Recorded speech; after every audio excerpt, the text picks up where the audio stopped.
എന്ന് ആഗ്രഹിക്കുന്നത്. നമ്മുടെ കർത്താവായ യേശു ക്രിസ്തുവിൻ്റെ മഹത്വം പ്രാപിപ്പാനല്ലോ അവൻ ഞങ്ങളുടെ സുവിശേഷ ഘോഷണത്താൽ നിങ്ങളെ രക്ഷയ്ക്ക് വിളിച്ചത്. ഈ വേദഭാഗത്ത് പറഞ്ഞിരിക്കുന്ന രണ്ട് കാര്യങ്ങൾ ഈ വചന ശുശ്രൂഷയിൽ എടുത്തു പറയാനാണ് ദൈവാത്മാവ് ഒരു പ്രകാശനം എനിക്ക് നൽകിയിട്ടുള്ളത്. സുവിശേഷത്താൽ സാധിക്കുന്ന രണ്ട് കാര്യങ്ങൾ. ഒന്ന്, ആ വാക്യത്തിൻ്റെ രണ്ടാമത്തെ ഭാഗത്ത് പറഞ്ഞിരിക്കുന്നതാണ്, അവൻ ഞങ്ങളുടെ സുവിശേഷ ഘോഷണത്താൽ നിങ്ങളെ രക്ഷയ്ക്ക് വിളിച്ചത്. അപ്പോസ്തലനായ പൗലോസും മറ്റും തെസലോനിക്കയിൽ പ്രവർത്തിക്കുമ്പോൾ ആ സുവിശേഷ ഘോഷണത്താൽ അനേകരെ രക്ഷയിലേക്ക് വിളിക്കുവാൻ ഇടയായിട്ട് തീർന്നു. അതുകൊണ്ട് പ്രിയപ്പെട്ടവരെ, ഇവിടെ ധാരാളം ദൈവവചനം സുവിശേഷ സംബന്ധമായി പറഞ്ഞിട്ടുണ്ട് എന്നെനിക്കറിയാം. അതോട് ചേർത്ത് ഞാൻ ഓർപ്പിക്കാൻ ആഗ്രഹിക്കുന്നത്, സുവിശേഷ ഘോഷണം, അതിൻ്റെ കേൾവി ഒരു വ്യക്തിയെ രക്ഷയിലേക്ക് നയിക്കുന്ന ഒന്നാണ്. അതുകൊണ്ട് ഇതുവരെയും നാം കേട്ട ദൈവവചനത്തോടുള്ള ബന്ധത്തിൽ ഈ കേൾവി രക്ഷയിലേക്ക് നമ്മെ നയിക്കുന്നു എന്നുള്ളത് ഉറപ്പുവരുത്തുവാനായിട്ട് സാധിക്കേണ്ടിയിരിക്കുന്നു.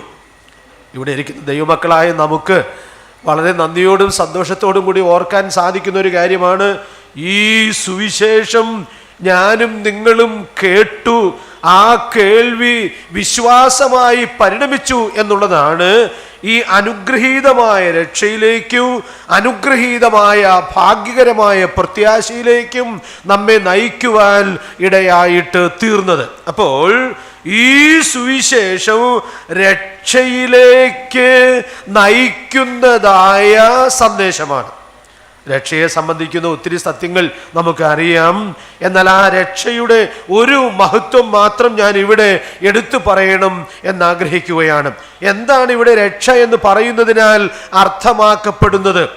പാപിയായ മനുഷ്യൻ പാപത്തിൽ മരിക്കുമ്പോൾ നിത്യമായ നരകശിക്ഷയിലേക്ക് പോകുന്നു എന്നുള്ളത് മനുഷ്യൻ്റെ ഏറ്റവും ദുഃഖകരമായ അരക്ഷിതാവസ്ഥയാണ്. ഇന്ന് ഞങ്ങളുടെ ആരാധനാ യോഗത്തിലും ഞങ്ങൾ പല പാട്ടുകൾ പാടിയ കൂട്ടത്തിൽ ഈ പാട്ട് പാടിയതും ഈ വിസ്തരണത്തിൽ ഞാൻ ഓർക്കുകയാണ്. നരകാഗ്നിയതിൽ നരരാകുലരായി എരിയാനിടയാകാതിരിക്കേണ്ടതിനു വേണ്ടിയാണ് ദൈവം നമുക്ക് ഈ വിലയേറിയ രക്ഷ ഒരുക്കുവാൻ ഇടയായിട്ട് തീർന്നിട്ടുള്ളത്. പ്രിയപ്പെട്ട കർത്താവായ യേശു ക്രിസ്തുവിനെ തങ്ങളുടെ രക്ഷകനും കർത്താവുമായിട്ട് സ്വീകരിച്ച് ഈ അനുഭവത്തിലേക്ക് പ്രവേശിക്കുവാൻ നിങ്ങൾക്ക് കഴിഞ്ഞിട്ടില്ല എന്ന് വരികിൽ, സുവിശേഷത്തിൻ്റെ ഈ ഘോഷണം നിങ്ങളിൽ വിശ്വാസമായി പരിണമിക്കുവാനും ഈ അനുഗ്രഹീതമായ അനുഭവത്തിലേക്ക് നിങ്ങളെ നയിക്കുവാനും ഇടയായിട്ട് തീരട്ടെ. നമ്മുടെ കർത്താവ് നമുക്ക് വേണ്ടി ക്രൂശിൽ മരിക്കുമ്പോൾ ആ മരണത്തിൻ്റെ ഉദ്ദേശവും അതിൻ്റെ സാധ്യതയും ക്രൂശിൽ വെളിപ്പെടുവാൻ ഇടയായിട്ട് തീർന്നല്ലോ. തൻ്റെ ഒരു വശത്ത് ക്രൂശിക്കപ്പെടുന്ന ഒരു കള്ളനോട് കർത്താവ് പറഞ്ഞ വാക്ക് നാം കൂടെ കൂടെ ഓർക്കാറുണ്ട്, നീ ഇന്ന് എന്നോട് കൂടെ പറുദീസയിൽ ഇരിക്കും. അവൻ പാപത്തിൽ ജനിച്ച് പാപത്തിൽ ജീവിച്ച് ക്രൂശിക്കപ്പെടുവാൻ മാത്രം യോഗ്യതയുള്ളവനായി ജീവിച്ചവനായിരുന്നു. അവനത് സമ്മതിക്കുന്നതായിട്ടും നാം കാണുന്നുണ്ട്. പക്ഷെ നമ്മുടെ കർത്താവ് അവനോട് പറഞ്ഞു, നീ ഇന്ന് എന്നോടുകൂടെ പറുദീസയിൽ ഇരിക്കും. അവൻ ചെയ്ത കാര്യം നമുക്കറിയാം. ഈ ക്രിസ്തുവിനെ തൻ്റെ ജീവിതത്തിൻ്റെ ഏറ്റവും ഒടുവിലത്തെ നിമിഷത്തിൽ വിശ്വാസത്താൽ കൈക്കൊണ്ട്, യേശുവേ നീ രാജ്യത്വം പ്രാപിച്ചു വരുമ്പോൾ എന്നെ ഓർക്കണമേ എന്ന് കർത്താവിനോട് പ്രാർത്ഥിച്ചു. ആ പ്രാർത്ഥന കർത്താവ് ആ സന്ദർഭത്തിൽ കൈക്കൊണ്ട് അവരെ പറുദീസിലേക്ക് കൈപിടിച്ച് കൊണ്ടുപോകുവാൻ ഇടയായിട്ട് തീർന്നു. ഞാൻ ഇങ്ങനെ പറയട്ടെ, മരണത്തിനപ്പുറമുള്ളതായ നിങ്ങളുടെ കാര്യത്തിൽ ഇപ്പോഴും നിങ്ങൾ അവ്യക്തതയോടെ എവിടെയാണ് ഇരിക്കുന്നത് എന്ന് വരികിൽ, ഇന്ന് പകൽക്കാലം നിങ്ങൾ കേൾക്കുന്ന ദൈവ വചനത്തെ വിശ്വാസത്താൽ കൈക്കൊണ്ട് ഏറ്റവും അനുഗ്രഹീതമായ ഈ അനുഭവത്തിലേക്ക് പ്രവേശിക്കത്തക്കവണ്ണം ദൈവത്തിൻ്റെ പരിശുദ്ധാത്മാവ് ധാരാളം ദൈവകൃപ നൽകട്ടെ. അങ്ങനെ രക്ഷിക്കപ്പെടുന്ന ഒരാൾക്ക് ലഭിക്കുന്ന അനേക അനുഗ്രഹങ്ങളിൽ ഏറ്റവും വലിയ അനുഗ്രഹമാണ് വിട്ടുപിരിഞ്ഞാൽ ക്രിസ്തുവിനോട് കൂടെ. അതുകൊണ്ടാണ് ഈ പ്രിയ സഹോദരിയെക്കുറിച്ച് ഞങ്ങളിങ്ങനെ ആവർത്തിച്ച് ഈ കാര്യം ഉറപ്പായി പറയുന്നത്. സാധാരണ ഉറപ്പായിട്ട് പറയാൻ പറ്റാത്തൊരു കാര്യമാണ് അനേകർക്ക് ഇത്. എന്നാൽ ഞങ്ങൾ ഈ കാര്യം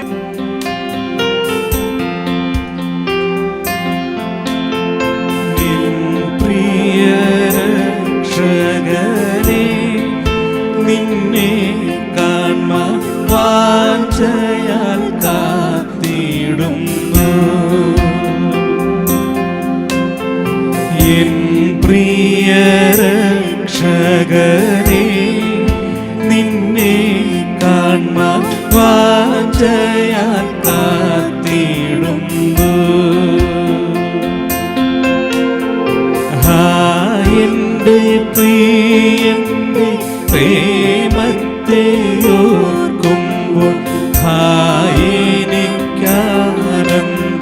തിങ്ങുന്നു മനസ്സിൽ. എൻ പ്രിയ രക്ഷകനേ, നിന്നെ കാൺമാൻ വാഞ്ചയാൽ കാത്തിടുന്നു.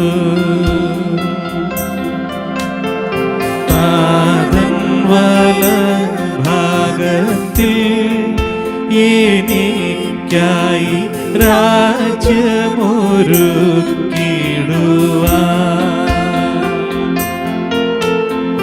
നീ പോയിട്ടെത്ര നാളായി ആശയോടു കാത്തു ഞാൻ കാത്തിടുന്നു. എന്നെ നിന്നിമ്പമ രാജ്യത്തിൽ ചേർക്കുവാൻ എന്നു നീ വന്നിടും. എന്നാശ തീർത്തിടും. എൻ പ്രിയ രക്ഷകനേ, നിന്നെ കാൺമാൻ വാഞ്ചയാൽ കാത്തിടുന്നു.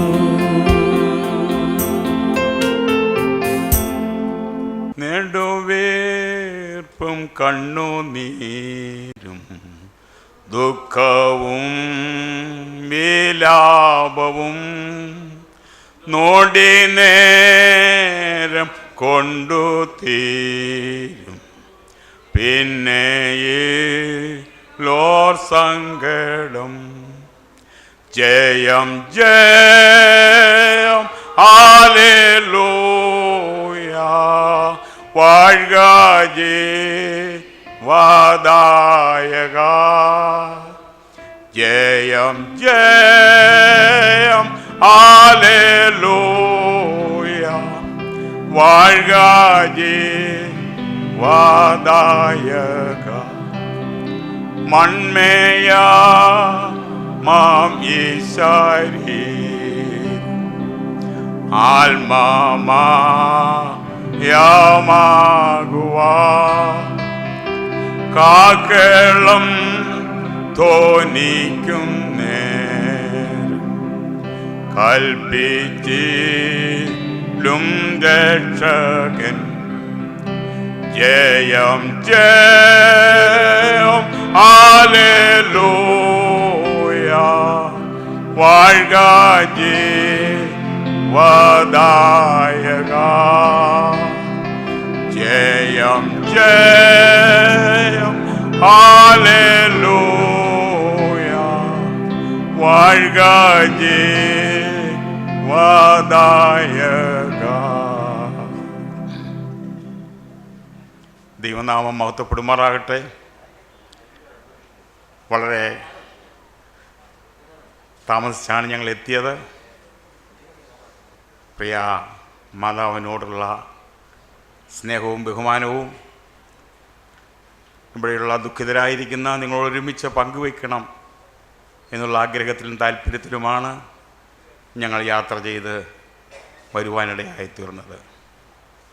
പ്രിയ മാതാവിനെ സംബന്ധിച്ചിടത്തോളം വളരെയധികം സന്തോഷകരമായിരിക്കുന്ന ബന്ധങ്ങൾ പുലർത്തുവാൻ കഴിഞ്ഞ നാളുകളിൽ ഞങ്ങൾക്ക് ഇടയായിട്ട് തീർന്നിട്ടുണ്ട്. ആ സ്നേഹബന്ധം ഇവിടം കൊണ്ട് നിൽക്കുന്നതല്ല, ദിവ്യമായ സ്നേഹബന്ധമായിരുന്നു. ഭൗമ്യമായി ഞങ്ങൾക്ക് കാര്യമായ ബന്ധങ്ങളൊന്നും ഇല്ല എങ്കിലും സ്വർഗീയമായ ബന്ധത്തിൻ്റെ ഉടമകളായതുകൊണ്ട് അല്പം കഷ്ടം സഹിച്ചിട്ടെങ്കിലും ഇവിടെ വന്ന് പ്രിയ മാതാവിൻ്റെ ഡെഡ് ബോഡി കണ്ട് പ്രിയപ്പെട്ടവരെ ജോമോളെയും പ്രിൻസിനെയും ഒക്കെ ഒന്ന് ആശ്വസിപ്പിച്ച് കടന്നു പോകണമെന്നാണ് ഞങ്ങൾ ആഗ്രഹിച്ച് കടന്നു വന്നത്. ഞങ്ങൾ ഐമനം ബ്രദർ സഭയിലെ വിശ്വാസികളാണ്. പ്രിയ മാതാവിനോടും പിതാവിനോടും ഞങ്ങൾക്ക് പലപ്പോഴും ആത്മീയ ബന്ധം പുലർത്തുവാൻ കഴിഞ്ഞിട്ടുണ്ട്. വളരെ ആത്മീയ കാഴ്ചപ്പാട് ആ സമയത്തൊക്കെയും അവരിൽ നിന്ന് കാണുവാനും കേൾക്കുവാനും ഞങ്ങൾക്ക് കഴിഞ്ഞിട്ടുണ്ട്. ദൈവനാമം മഹത്വപ്പെടുമാറാകട്ടെ. ഇങ്ങനെയുള്ള സന്ദർഭങ്ങളിൽ വളരെ സമാധാനമായി സന്തോഷകരമായ ഒരു ജീവിതം, ഒരു യാത്രയപ്പ് നമുക്ക് ലഭിക്കുക എന്ന് പറയുന്നത് ദൈവികമായ ചിന്തകൾ മാത്രമാണ്. ഞാൻ ഓർക്കുകയായിരുന്നു, ഒരിക്കൽ വന്യവയോധികനായിരിക്കുന്ന ശിമയോൻ ദേവാലയത്തിൽ ഒരു ദർശനത്തോടുള്ള ബന്ധത്തിൽ കഴിഞ്ഞുകൂടുകയാണ്. കർത്താവായ ക്രിസ്തുവിനെ കാണും മുമ്പേ മരണം കാണുകയില്ല എന്ന് ഒരൽപ്പാട് തനിക്കുണ്ടായി. താൻ ആ ദേവാലയത്തിൽ അനേക കുഞ്ഞുങ്ങൾ കടന്നു വരുമ്പോൾ നോക്കും, ഇത് എന്നോട് അരുളി ചെയ്ത അൽപ്പാടുണ്ടായ കുഞ്ഞാണോ? അല്ല. ഒരു ദിവസം ഇതാ നോക്കുമ്പോൾ യോസേപ്പും മേരിയും ഒരു കുഞ്ഞിനെയും കൊണ്ട് കടന്നു വരുന്നു. ദൈവനോട് സംസാരിച്ചു, അതാണ് ആ കുഞ്ഞ്. ശിമോൻ കയ്യിലെടുത്തു, ദൈവത്തെ പൊഴുത്തി പറഞ്ഞൊരു വാക്ക് മാത്രമാണ് പറയാൻ ആഗ്രഹിക്കുന്നത്. ഇപ്പോൾ നാഥ, സമാധാനത്തോടെ എന്നെ പറഞ്ഞയക്കണം. നീ സകല ജാതികളുടെയും മുമ്പിൽ ഒരുക്കിയ രക്ഷ എൻ്റെ കണ്ണ് കണ്ടുവല്ലോ. ദൈവത്തിന് സ്തോത്രം. ഞാൻ പല മരണത്തിൻ്റെയും മുമ്പിൽ നിന്നിട്ടുണ്ട്. വളരെ സ്വന്തപ്പെട്ടവരായിരിക്കുന്ന പലരുടെയും മുമ്പിൽ ഞാൻ നിന്നിട്ടുണ്ട്. അവിടെയൊക്കെയും പതറാതെ നിൽക്കുവാൻ എന്നെ സഹായിച്ചത് ആ യേശു കർത്താവിൻ്റെ ഉള്ളത്തിൽ വഹിച്ചതിൻ്റെ ഫലമായിട്ടായിരുന്നു എന്ന് ഇവിടെയും ഒരു വാക്കെനിക്ക് പറയുവാൻ കഴിയുന്നത്, സമാധാനമായി ശാന്തമായി ഇങ്ങനെയുള്ള രംഗങ്ങളിൽ ഇടപെടുവാനും യാത്രയെ നടത്തുവാനും കഴിയേണ്ടത് സകല ജാതികളുടെയും മുമ്പിൽ ഒരുക്കിയിരിക്കുന്ന രക്ഷയെ കണ്ടെത്തുമ്പോൾ മാത്രമാണ്. ദൈവം സഹായിക്കട്ടെ. കാഹളം മുഴങ്ങും, മരിച്ചവർ രക്ഷയായി ഇറക്കും, ജീവനോടെ ശേഷിക്കുന്ന രൂപാന്തരപ്പെടും. ഇങ്ങനെ നാം എപ്പോഴും അവനോട് കൂടെ ഇരിക്കും. ഈ വചനങ്ങളെ കൊണ്ട് അന്യോന്യം ആശ്വസിപ്പിച്ചു കൊള്ളുകയും ഞങ്ങളുടെ ഓരോരുത്തരുടെയും ഐമനം ബ്രദറൻ സഭയുടെയും അനുശോചനം പ്രിയപ്പെട്ടവരെ അറിയിക്കുന്നു. ദൈവനാമം മഹത്വപ്പെടുമാറാകട്ടെ. ദൈവനാമത്തിന് മഹത്വം ഉണ്ടാകട്ടെ. എൻ്റെ പേര് ജെയിംസ് സാമുവൽ എന്നാണ്. ഞാൻ കല്ലിശ്ശേരിയിൽ നിന്നാണ്. ഗോഡ്ലി വിവാഹം കഴിച്ചിരിക്കുന്ന പ്രിയ മാതാവിൻ്റെ മകളെയാണ്. ആ ബന്ധത്തിലും ഞങ്ങൾ ഒരു അസംബ്ലിക്കാരാണ്, ഗോഡ്ലിയും ജീമോളും. ആ ബന്ധത്തിലും എൻ്റെ റിലേഷനാണ് ഗോഡ്ലി എന്നുള്ളതായിരിക്കുന്ന നിലയിലും ആണ് ഇപ്പോൾ ഞങ്ങളിവിടെ കടന്നു വന്നിരിക്കുന്നത്. ഞങ്ങൾ 5 പേര് യാത്ര ചെയ്ത് ഇപ്പോഴാണ് ഇവിടെ വന്നു ചേരുവാൻ തക്കവണ്ണം ഇടയായി തീർന്നത്. ഈ പ്രിയ ഭവനത്തിൻ്റെ ദുഃഖത്തിൽ ഞങ്ങൾ പങ്കുചേരുകയും ദൈവം അവരെ ആശ്വസിപ്പിക്കട്ടെ എന്ന് ഞങ്ങൾ ആത്മാർത്ഥമായിട്ട് പ്രാർത്ഥിക്കുകയും ചെയ്യുന്നു. എന്നാൽ നമുക്കറിയാവുന്ന പോലെ ദുഃഖത്തിൻ്റേതായിരിക്കുന്ന യാതൊരു വിഷമസന്ധികളും ഇവിടെയില്ല. നമുക്ക് ആശ്വാസമുണ്ട്, പ്രത്യാശയുള്ളതുകൊണ്ട് നമ്മളിതിൽ ദുഃഖിക്കുന്നില്ല. നമുക്കറിയാം, കഴിഞ്ഞ ദിവസം പ്രിയ മാതാവ് ഈ ലോകത്തിൽ നിന്ന് മാറ്റപ്പെട്ടു. മനുഷ്യൻ ജനിക്കുന്നു, ജീവിക്കുന്നു, മരിക്കുന്നു. ഒരൊറ്റ പാപം കൊണ്ട് അനേക കോടികളാണ് മരണത്തിലേക്ക് അഥവാ നരകത്തിലേക്ക് പോയിക്കൊണ്ടിരിക്കുന്നത്. എന്നാൽ ചിലർക്ക്, കുറച്ചു പേർക്ക് ദൈവം ഉദ്ധാരണം നൽകിക്കൊടുത്തിരിക്കുകയാണ്. അതിൽപ്പെട്ടവരാണ് അനേകരും ഇവിടെ ഇരിക്കുന്നവർ, വിശേഷാൽ പ്രിയ മാതാവും. അതുകൊണ്ടൊരു പ്രത്യാശ ഉണ്ട്. നമുക്കാർക്കും ദുഃഖിക്കേണ്ടതായിരിക്കുന്ന ആവശ്യമില്ല. മനുഷ്യൻ ജനിക്കുന്നു, ജീവിക്കുന്നു, മരിക്കുന്നു. എന്നാൽ ഒരു വിശ്വാസിയെ സംബന്ധിച്ചിടത്തോളം അവൻ ജനിക്കുന്നു, ജീവിക്കുന്നു എന്നാണ് പറയുവാൻ തക്കവണ്ണം സാധിക്കുന്നത്. ഇപ്പോൾ ഈ ശരീരത്തിലല്ല പ്രിയ മാതാവ് ജീവിക്കുന്നത്, എങ്കിലും പ്രിയ മാതാവ് ജീവിക്കുകയാണ്. അത് സന്തോഷമുള്ളതായിരിക്കുന്ന കാര്യമാണ്, പ്രത്യാശയുള്ള കാര്യമാണ്. ഈ ശരീരം മണ്ണിൽ മറവ് ചെയ്താലും ചില നാളുകൾക്ക് ശേഷം കർത്താവിൻ്റെ ഗംഭീരധ്വനി ആ ശരീരം കേൾക്കുകയും ജീവനോടെ എഴുന്നേറ്റ് കർത്താവിനെ എതിരേൽക്കുവാൻ തക്കവണ്ണം ഉയരങ്ങളിലേക്ക് കരയേറിപ്പോവുകയും ചെയ്തു. മരണത്തോടുള്ള ബന്ധത്തിൽ പലപ്പോഴും ഞാൻ ചിന്തിക്കാറുള്ള കാര്യമാണ്. പ്രിയ മാതാവിൻ്റെ മരണത്തോടുള്ള ബന്ധത്തിലും അതുതന്നെ ഞാൻ ഇവിടെ ഇരുന്നപ്പോൾ ചിന്തിക്കുകയുണ്ടായി. മരണം നടക്കുന്നതായിരിക്കുന്ന അവസരം, ലാസർ മരിച്ചു, ദൂതന്മാർ അവനെ അബ്രഹാമിൻ്റെ മടിയിലേക്ക് കൊണ്ടുപോയി എന്ന് പറഞ്ഞതുപോലെ പ്രിയ മാതാവിൻ്റെ മരണസമയത്ത് നമുക്ക് കാണുവാൻ കഴിയുകയില്ല. തേജോമയന്മാരായിരിക്കുന്ന അനേകം ദൂതന്മാർ വന്ന് പ്രിയ മാതാവിനെ ദൈവസന്നിധാനത്തിലേക്ക് കൂട്ടിക്കൊണ്ടുപോയി. എത്ര സന്തോഷകരമായിരിക്കുന്ന ഒരു കാര്യമാണ്. ലോകത്തിന് അങ്ങനെ ഒരു പ്രത്യാശയില്ല, അങ്ങനെ ഒരു ചിന്തയില്ല. എന്നാൽ നമുക്ക് ആ ചിന്ത ദൈവം നൽകി തന്നിരിക്കുകയാണ്. ആ അബ്രഹാമിൻ്റെ മടിയിലേക്ക് പോയതുപോലെ ഇന്ന് പ്രിയ മാതാവ് ദൈവസന്നിധാനത്തിൽ ആയിരിക്കുന്നു, ദൈവത്തോടു കൂടെ ആയിരിക്കുന്നു, സമാധാനം അനുഭവിക്കുന്നു, വേദനകളിൽ നിന്നും ഒക്കെയും വിടുതൽ പ്രാപിച്ച് അവിടെ സന്തോഷിക്കുന്നു എന്നുള്ളത് എത്ര സന്തോഷകരമായിരിക്കുന്ന ഒരു കാര്യമാണ്. അങ്ങനെ ഒരവസ്ഥ വലിയ കഷ്ടപ്പാടൊന്നും കൂടാതെ തന്നെ അധികം നാൾ കിടന്ന് പ്രയാസപ്പെടാതെ തന്നെ കടന്നു പോകാൻ തക്കവണ്ണം ഇടയായി. പ്രിയ മാതാവുമായിട്ട് എനിക്ക് അധിക നാളത്തെ പരിചയമില്ല, എങ്കിൽ തന്നെയും കല്ലിശ്ശേരിയിൽ വരികയും അങ്ങനെ പല പ്രാവശ്യം കാണുവാൻ തക്കവണ്ണം ഇടയാകുകയും ചെയ്തിട്ടുണ്ട്. പ്രിയപ്പെട്ടവരെ, പ്രിയ ഭവനക്കാരെ, ഞങ്ങളുടെ ആശ്വാസവചനങ്ങൾ ഞങ്ങൾ അറിയിക്കുകയാവുന്നു ചെയ്യുന്നത്. എൻ്റെ ഭവനത്തിനും അതുപോലെ തന്നെ കടന്നു വന്നിരിക്കുന്ന ഞങ്ങൾ 5 പേരാണ് ഇപ്പോൾ അവിടെ നിന്ന് വന്നത്. ഞങ്ങളുടെ 5 പേരുടെ നാമത്തിലും അതുപോലെ തന്നെ ഉമിയാറ്റുകര ബ്രദറൻ അസംബ്ലിയുടെ നാമത്തിലും ഞങ്ങളുടെ അനുശോചനം അറിയിക്കുന്നു. ദൈവം പ്രിയപ്പെട്ടവരെ ആശ്വസിപ്പിക്കട്ടെ. ദൈവനാമം ഇന്നും എന്നേക്കും വാഴ്ത്തപ്പെടുമാറാകട്ടെ. ദൈവത്തിൻ്റെ വിലയേറിയ നാമത്തിന് മഹത്വമുണ്ടാകട്ടെ. വളരെ അനുഗ്രഹീതമായ വാക്കുകൾ ചില മണിക്കൂറുകളായിട്ട് നാം കേട്ടുകൊണ്ടിരിക്കുകയായിരുന്നുവല്ലോ. ഇന്നലെ ഭവനത്തിൽ വെച്ച് നടന്ന ശുശ്രൂഷയിൽ പ്രിയപ്പെട്ട സിസിലിയ ആൻ്റിയെക്കുറിച്ചുള്ള അനേക കാര്യങ്ങൾ കേൾക്കുവാനിടയായിട്ട് തീർന്നു. ആ സമയത്തും ചില അനുസ്മരണത്തിൻ്റെ വാക്കുകൾ പറയുവാൻ എനിക്കിടയായിട്ട് തീർന്നു. അതുകൊണ്ടിപ്പോൾ ഞാൻ അനുസ്മരണത്തിൻ്റെ വാക്കുകളിലേക്ക് പോകുവാൻ താല്പര്യപ്പെടുന്നില്ല. പ്രിയ ജോമോളെ അയ്മനത്ത് കല്യാണം കഴിച്ചതായിരിക്കുന്ന നാൾ മുതൽ ഈ ഭവനവുമായിട്ട് വളരെ അടുത്ത് ഇടപഴകുവാൻ ഞങ്ങൾക്കിടയായിട്ട് തീർന്നിട്ടുണ്ട്. ഇവിടെ പ്രിയപ്പെട്ടവർ ഞങ്ങൾക്ക് പലപ്പോഴും ഓർക്കുവാൻ കഴിഞ്ഞിട്ടുള്ളതായ ഒരു കാര്യം, ദൈവഭക്തിയെ മുറുകെ പിടിച്ചുകൊണ്ട് ജീവിക്കുവാൻ പ്രിയപ്പെട്ടവർക്ക് കഴിഞ്ഞിട്ടുണ്ട് എന്നുള്ളത് വളരെ സന്തോഷത്തോടു കൂടെ ഓർക്കുകയാണ്. പ്രിയ ജോമോളും പ്രിൻസും മമ്മി മമ്മി എന്ന് വിളിക്കുന്നത് കൊണ്ട് പലപ്പോഴും പ്രിയപ്പെട്ടവരെ കാണുമ്പോൾ ഞങ്ങളും മമ്മി എന്ന് തന്നെയാണ് വിളിച്ചുകൊണ്ടിരുന്നത്. മമ്മിയുടെ ജീവിതത്തിൽ കഴിഞ്ഞ നാളുകളിൽ ദൈവം പ്രവർത്തിച്ച ദൈവത്തിൻ്റെ പ്രവർത്തനങ്ങൾ അത് വളരെ വാസ്തവമായിട്ട് തന്നെ ഞങ്ങൾക്ക് മനസ്സിലാക്കുവാൻ കഴിഞ്ഞിട്ടുണ്ട്. തൻ്റെ ജീവിതത്തിൽ ദൈവം തീരുമാനിച്ചാക്കുന്ന ദിവസങ്ങളിലേക്ക് കടന്നു വന്നപ്പോൾ അതൊരു ഓട്ടപ്രദക്ഷിണം നടത്തി താൻ തൻ്റെ ജീവിതത്തെ ദൈവകരങ്ങളിൽ ഭരമേൽപ്പിക്കുകയായിരുന്നു.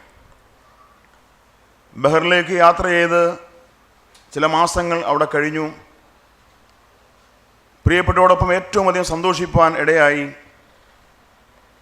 അവിടെ നിന്ന് കുടുംബമായിട്ട് മസ്കറ്റിലേക്ക് യാത്ര ചെയ്തു. മൂത്ത മകളോടുകൂടെ ദിവസങ്ങൾ മാസങ്ങൾ കഴിഞ്ഞ് സന്തോഷമായി വീണ്ടും മടങ്ങി നാട്ടിൽ വന്നു. അവിടെ നിന്ന് അയ്മനത്തേക്ക് കടന്നു വന്നു. ഞങ്ങൾ വളരെ സന്തോഷകരമായ ദിവസങ്ങൾ അവിടെ ഞങ്ങൾക്ക് ഒരുമിച്ചായിരിക്കാൻ ഇടയായി തീർന്നു. ഏറ്റവും ഒടുവിൽ ഞങ്ങൾ ഒന്നിച്ചുകൂടി, ഞാൻ കഴിഞ്ഞ രാത്രി പറഞ്ഞതുപോലെ, ഈ ഭൂമിയിൽ ആസ്വദിക്കാവുന്ന എല്ലാ ഭക്ഷണങ്ങളും സന്തോഷകരമായി ആസ്വദിച്ച്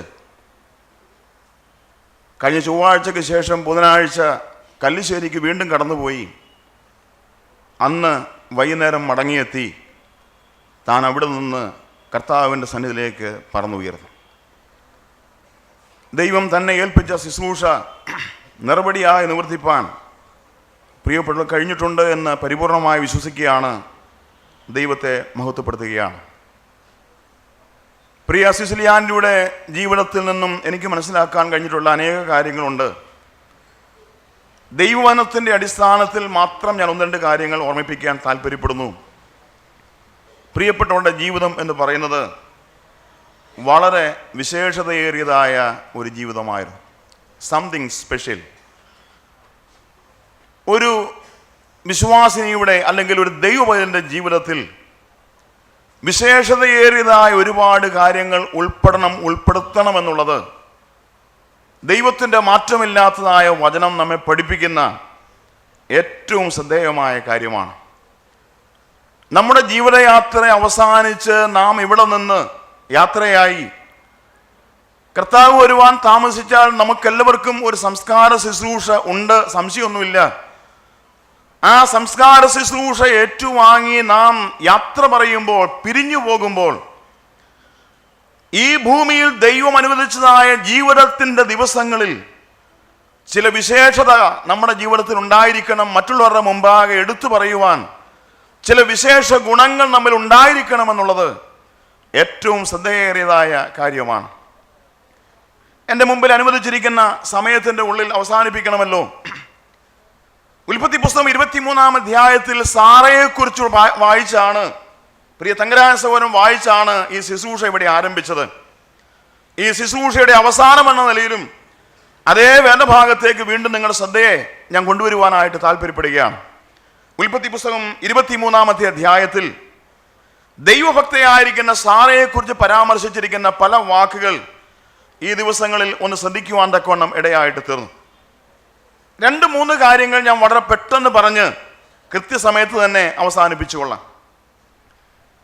ഉൽപ്പത്തി പുസ്തകം 23-ാം അധ്യായം ആരംഭിക്കുന്നത് തന്നെ സാറയ്ക്ക് 127 വയസ്സായിരുന്നു. ഇത് സാറയുടെ ആയുഷ്കാലം എന്ന് പറഞ്ഞാണ്. ഇത് സാറയുടെ ആയുഷ്കാലം. സാറയുടെ ആയുഷ്കാലത്തിൽ സാറയെ വിശേഷവതിയാക്കി തീർത്തതായ ഘടകം എന്താണ് എന്നുള്ളത് ഈ ദിവസങ്ങളിൽ ഒന്ന് ചിന്തിപ്പാനിടയായിട്ട് തീർന്നു. ഈ 127 സംവത്സരം ഈ ആയുഷ്കാലത്തിൽ ദൈവഭക്തിയായിരിക്കുന്ന അബ്രഹാമിന്റെ ഭാര്യയായിരിക്കുന്ന സാറയെ വിശേഷവതിയാക്കി തീർത്ത ഘടകങ്ങൾ എന്തെല്ലാമാണ്? അങ്ങനെ ഒരു ചോദ്യം ചോദിച്ചാൽ ധാരാളം വാക്കുകൾ സാറ എന്ന കഥാപാത്രത്തിൽ നിന്നും കണ്ടെടുക്കുവാനായിട്ട് കഴിയുമെന്നുള്ളതിന് യാതൊരു സംശയവുമില്ല. ഈ അധ്യായത്തിലെ 5-6 വാക്യങ്ങൾ വായിക്കുമ്പോൾ ഈ ദൈവഭക്തയായ സ്ത്രീയെ വിശേഷവതിയാക്കി തീർത്ത പല ഘടകങ്ങളിൽ ഒരെണ്ണം ഞാൻ പറയാം. സാറ മരിച്ചു. സാറയെ അടക്കേണ്ട കാര്യത്തിനു വേണ്ടി അബ്രഹാം ഹിത്യരോട് സംസാരിച്ചു. അതിനു മുമ്പ് സാറയെക്കുറിച്ച് വിലപിപ്പാനായിട്ട് അബ്രഹാം കടന്നു വന്നു.